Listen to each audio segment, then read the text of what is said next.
জন্যই বলে বন্ধুরা, মানুষের থেকে কিন্তু পশু আপন হয়।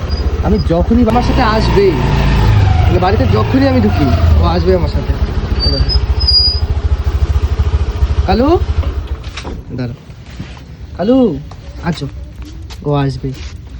আমি যখন বাড়ির থেকে বেরোবো তখনও যাবে, বাড়ি থেকে যখন আসবো তখন। তো এটাই বলবো যে মানুষের থেকে কিন্তু এই চার পায়ে যে পশু থাকে তারা সবচেয়ে নিজেদের হয়, আপন হয়, কোনোদিন বেইমানি করবে না। একটা বিস্কুট খাওয়াবে বা মুড়ি খাওয়াবে, ওরা সারা জীবন মনে থাকবে, তাই না কালু?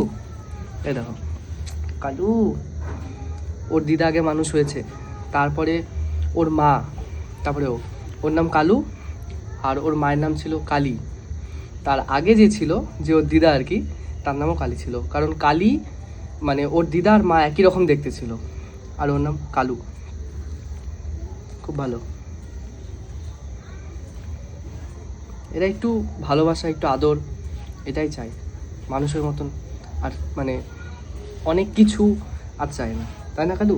তুমি কী চাও? আমাকে চাও, ও আমাকে চাই। আসো এদিকে আসো, লাইট দেখে ভয় পাচ্ছে ও। আসো আসো, যেখানে লেগেছিল। যাই হোক, অ্যানিম্যাল লাভার হতে হলে এরকম লাভার হও যে বাড়ির কুকুর পোষা হোক বা বাইরের হোক, সবাইকে ইকুয়ালি ট্রিট করবে, ইকুয়ালি ভালোবাসবে। এটাই হলো আমার বক্তব্য ছিল।